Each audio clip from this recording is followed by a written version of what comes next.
வணக்கம் நண்பர்களே, நான் உங்கள் ராஜன் தமிழ் செல்வன். ஐயா ராசா தளபதி, நீங்கள் தமிழக வெற்றி கழகம்னு ஒரு கட்சி ஆரம்பிச்சிங்க.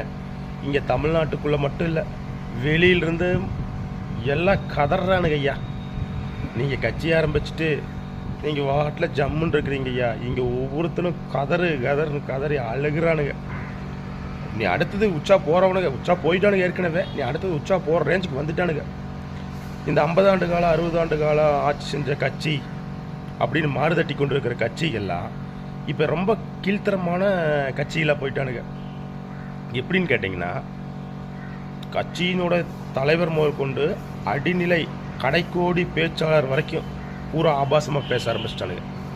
இந்த தளபதி அவர்கள் சுறாங்கிற ஒரு படம் நடித்து அந்த படத்தோடனுடைய இசை வெளியீட்டு விழாவில் இந்த வைகை புயல் வடிவேலு, அந்த வைகை புயலுக்கு வடிவேலுக்கு என்ன நினைப்புன்னா, அன்னைக்கு இருந்த காலகட்டத்தில் தேமுதிக தலைவர் மதிப்புக்குரிய விஜயகாந்த் ஐயாவை பற்றி கீழ்த்தரமான வார்த்தைகளை பேசி அவரை எப்படி கட்சியிலிருந்து ஓரங்கட்டி அவருடைய கட்சியிலிருந்து கட்சிக்கு மட்டும் இல்லாமல் அவரையும் ஒரு முடிவுக்கு கொண்டு வந்தார்களோ, அதே எண்ணத்தோடு இப்போ களமிறங்கி இருக்கிறார்.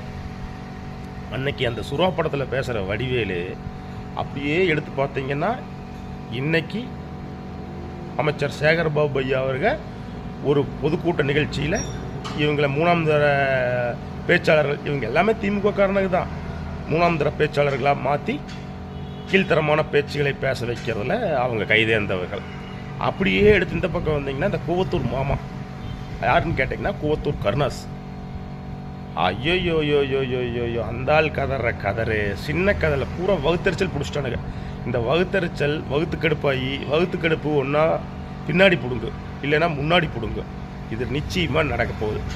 அப்புறம் பார்த்தீங்கன்னா, இந்த போஸ் வெங்கட்னு ஒரு மாமா இருக்கிறார். போஸ் வெங்கட் மாமா மெட்டி ஒளியில் வந்தவர், பார்த்துருப்போம். அவரும் நல்ல நடிகர் தான்.